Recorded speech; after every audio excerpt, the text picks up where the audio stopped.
कहले जमाना की विदाई होला बेटी के, असली विदाई त होखेला परदेसी के। असली विदाई त होखेला परदेसी के।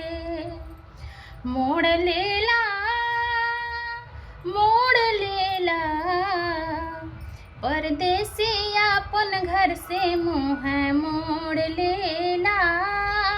घर चलावे खातिर घर ही छोड़ देला। परदेसी अपन घर से मुँह मोड़ लेला। घर चलावे खातिर घर ही छोड़ देला। कि असली विदाई त होखेला परदेसी के। कि ससुराल में बेटी संग कौनो घटना घटी जई है, नैहर के लोग सारा फौरन पहुँच जई हैं।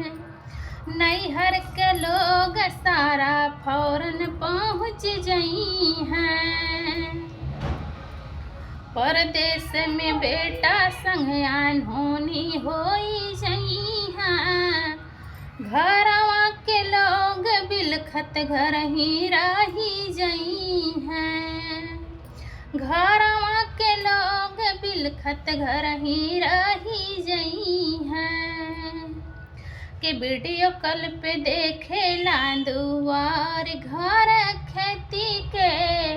असली विदाई त होखेला परदेसी के।